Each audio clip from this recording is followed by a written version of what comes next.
제 아내와 저는 결혼 기간만큼인 32년 동안의 세월을 함께 일해왔습니다. 제가 가끔 농담을 하곤 하는데요. 이소플라본이 주름을 감소시킬 수 있다고 언급하기 시작했을 때에서야 비로소 제 와이프가 제 연구에 관심을 보이기 시작하더라고 말이죠.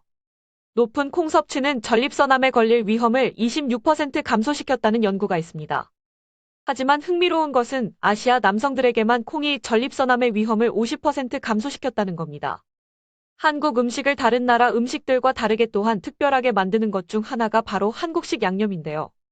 유튜브 채널 세계소리소문.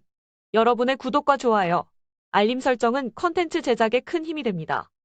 한국 음식만의 특유한 맛을 돋우기 위해 사용되는 양념에는 간장, 된장, 마늘, 생강, 고추장, 고춧가루 등이 있습니다.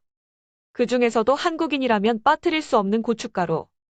이 고춧가루의 원재료 중에서도 한국인에게 가장 인기 있는 것은 바로 청양고추입니다. 확실하고 깔끔하게 매운맛을 내는 청양고추는 기름기 있는 음식에 섞어서 먹으면 기름의 텁텁함을 잡아주게 되고 국과 찌개 등에 넣으면 강렬한 매운맛을 내기 때문에 뭔가를 얼큰하고 화끈하게 먹고 싶은 한국인에게 안성맞춤인 고추 품종입니다. 하지만 한국인의 입맛을 사로잡기 위해 빼놓을 수 없는 이 청양고추를 소비할 때마다 미국에 로열티를 지불하고 있다는 사실을 알고 계신가요? 청양고추는 1983년 중앙종묘에서 개발한 고추 품종으로 제주산과 태국산 고추를 잡종 교배하여 만든 것인데 경상북도 청송군과 영양군 일대에서 임상 재배에 성공한 후 이 지역에 적합한 품종으로 육성한 것입니다. 이 청양고추는 매운맛이 더하고 음식 맛을 더 감칠맛 나게 만드는 것으로 유명합니다. 하지만 1990년대 말 우리나라가 외환위기를 겪으면서 청양고추의 특허를 가지고 있던 중앙종묘가 멕시코의 세미니스에 인수되었고 이후 다국적 기업인 몬산토에게 다시 넘어가면서 우리나라에서 재배한 청양고추에 대한 권리도 그대로 넘어가게 되었습니다. 우리나라 채소의 상징으로 여겨지는 청양고추가 실상은 로열티를 주고 씨앗과 모종을 사야 하는 안타까운 현실이 되어버린 것입니다. 또한 한라봉, 천혜향 등 제주도에서 생산되는 겨울철 과일인 제주감귤도 94%가 일본 품종이라고 합니다. 현재 우리나라에 새롭게 판매되고 있는 품종인 홍미향 또는 썰레드라 불리는 감귤은 껍질이 상당히 얇으면서도 당도가 더 높아 인기 있는 품종이지만 미아라는 이름의 일본 품종입니다. 제주감귤은 오래전부터 우리나라에서 재배하고 먹어왔던 인기 과일이었습니다. 제주감귤의 역사를 살펴보면 지금으로부터 약 1000년 전인 고려시대 문종 6년 1052때 제주감귤을 곡물로 바쳤다는 기록이 나와 있습니다. 이것으로 보아 제주감귤은 이전부터 우리나라에서 재배되고 있었다는 것을 알 수 있습니다. 하지만 1894년 고종 31년 갑오개혁으로 곡물 제도가 없어지자 제주의 감귤나무는 버려지게 되었고 상업적 가치가 없어지게 되자 재배를 하지 않게 되면서 우리나라에서 사라지게 됩니다. 이후 일제가 제주도에 일본의 감귤을 이식하면서 지금의 제주 감귤이 국내에 뿌리를 내리게 되었고 현재 생산되는 대부분의 제주 감귤은 일본 품목이라고 합니다. 이 밖에도 파프리카, 토마토, 시금치 등 우리 식탁에 올라오는 많은 채소들에 대해 비용을 지불하면서 종자를 수입해야 한다고 합니다. 앞에서 언급된 작물 외에도 외국에서 우리의 종자를 노리고 있는 작물이 있는데요. 그것은 다름 아닌 콩입니다. 콩은 지구상에 현존하는 최고의 단백질 및 기름의 근원이며 기적의 작물로 불려지기도 합니다. 국제적으로 유명한 콩 전문가인 메시나 박사는 콩이 기적의 작물일 수밖에 없는 이유를 지금까지 여러 차례 강의해 왔었죠. 또한 콩의 이용 분야 확장으로 최근에는 섬유, 에너지, 인쇄, 화장품, 의약학 등 여러 산업에서 친환경 기능성 소재로도 사용되는 등 그 용도가 다양해지고 있습니다. 콩의 수요 폭이 넓어짐에 따라 이용 목적에 필요한 유전자원의 확보가 더욱 중요해졌습니다. 그래서 지금 미국에서는 콩의 유전자 확보에 열을 올리고 있다고 합니다. 미국에서 수확되는 두 번째로 가장 큰 작물이 바로 콩인데요. 콩은 식량으로서의 역할을 하기 때문에 지구의 위기가 닥쳤을 때를 대비해 콩 종자의 유전자를 가지고 있는 것은 무엇보다도 중요하다고 합니다. 즉 다양한 콩 종자를 모아 유전자를 가지고 있어야 미래에 혹시 모를 재해와 질병에 대처할 수 있다는 것입니다.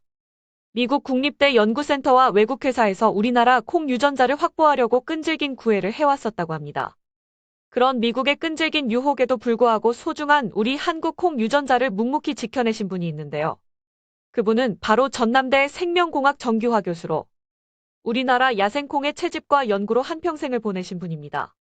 현재 정규화 교수가 보유하고 있는 야생콩은 7천여 종으로 중국의 6천여 종과 미국 1200여 종보다 훨씬 많은 것으로 알려졌으며 이는 학술적 가치가 엄청나다고 하는데요. 그렇기 때문에 주변에 많은 유혹이 있었다고 합니다. 2005년 정규화 교수가 미국 국립대 연구센터에 1년간 방문 교수로 갔을 때의 일입니다. 센터의 종자관리 책임자이자 미 농무성 고위 관리인 넬슨은 한국의 야생콩을 미국으로 가져와 공동으로 연구하자고 정규화 교수에게 제안했습니다. 넬슨과 공동 연구를 하게 되면 연구비뿐만 아니라 그의 영향력으로 인한 학문적 명성을 올릴 수 있는 엄청난 기회가 생기게 됩니다. 하지만 정규화 교수는 그 제안을 완곡하게 거절했습니다. 그 이후 2012년에도 특별한 제안이 왔었습니다. 정규화 교수에게 제안을 한 회사는 몬산토에 이어 세계 2위의 종자 회사인 파이오니어였는데요.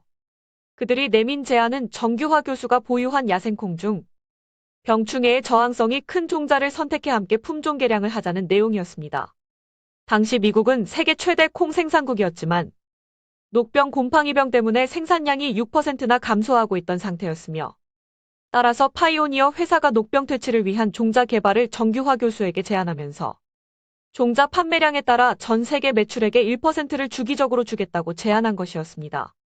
이에 정규화 교수는 40억 원 정도 가치가 있는 제안이었다며 이런저런 절차가 복잡하고 혹시 돈을 못 받을까 걱정되면 일시금으로 20억 원 정도를 줄 수도 있다고 미국에서 제안을 해왔다고 했습니다.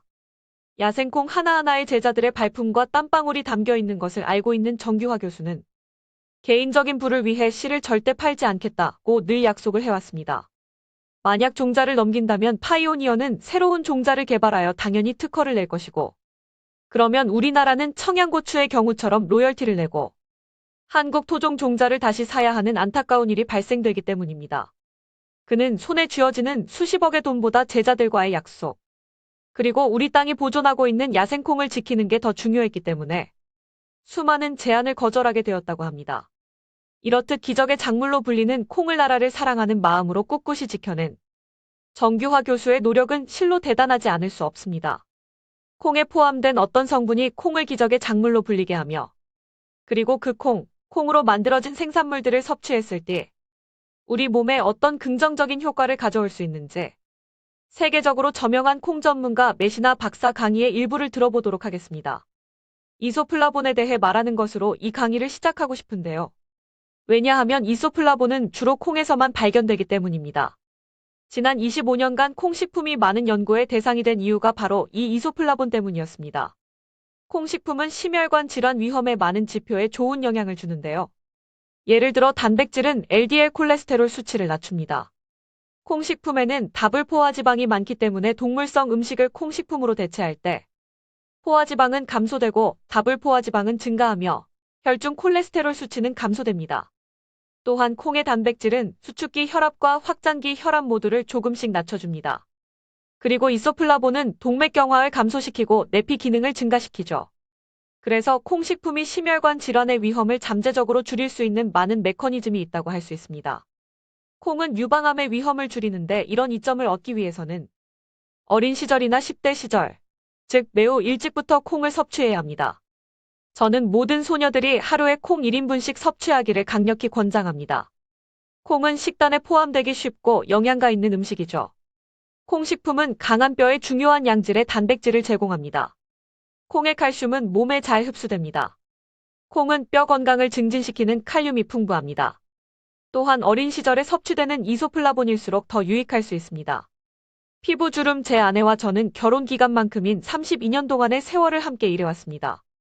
제 아내의 전문 분야는 사실 채식주의 영양에 대한 연구입니다. 제가 가끔 농담을 하곤 하는데요. 이소플라본이 주름을 감소시킬 수 있다고 언급하기 시작했을 때에서야 비로소 제 와이프가 제 연구에 관심을 보이기 시작하더라고 말이죠. 사실 이소플라본이 주름의 감소를 포함하여 피부 건강을 개선할 수 있음을 시사하는 꽤 많은 연구가 있습니다. 폐경 후 159명의 여성들에게 이소플라본이 주름에 미치는 영향을 조사한 유럽 연구가 있는데요. 그것은 매우 큰 연구였습니다. 피부에서 생성되는 단백질인 콜라겐의 합성이 크게 증가하였고 그것은 피부를 탄력 있고 단단하게 유지하는 데 도움을 줬습니다. 높은 콩 섭취는 전립선암에 걸릴 위험을 26% 감소시켰다는 연구가 있습니다. 하지만 흥미로운 것은 아시아 남성들에게만 콩이 전립선암의 위험을 50% 감소시켰다는 겁니다. 서양 남성들에게 효과가 없었다는 결과가 나왔죠. 이것은 서양 남성들을 전립선암으로부터 보호하는데 콩이 효과를 발휘하지 못함을 의미하는 것이 절대적으로 아니며 서구인의 콩 섭취가 생물학적 효과를 발휘하기에 너무 낮다는 것을 의미하는 것입니다. 콩이 전립선암의 발생을 줄이는 데 도움을 줄 뿐만 아니라 전립선암 환자들에게도 도움이 될 수 있다는 흥미로운 증거들이 있습니다. 서구 사회에서 콩의 중요성을 인식하고 연구한 기간은 겨우 25년 정도 밖에 되지 않지만 우리 조상님들은 이미 이런 콩의 좋은 점을 알고 있었습니다. 동의보감에서는 이미 콩의 효능에 대해 다루어 왔었죠. 오래전부터 다양한 콩 요리와 콩을 이용하여 만들어진 식료품들이 한국 식생활에서는 빠지지 않았습니다. 우리 식생활에서 빠질 수 없는 된장, 간장, 고추장 같은 슈퍼푸드들이 그 예들이죠. 우리의 식생활과 건강에 아주 중요한 이런 콩의 유전자를 잘 지켜내신 정규화 교수는 모든 한국인들의 아낌없는 칭찬과 박수를 받아야 하는 분이십니다. 장사꾼이 아닌 교육자로서 우리의 종자를 지키겠다는 신념 하나로 야생콩을 찾기 위해 30년을 바쳐왔으니까요. 여러분의 생각은 어떠신가요? 유튜브 채널 세계소리소문. 여러분의 구독과 좋아요, 알림 설정은 컨텐츠 제작에 큰 힘이 됩니다.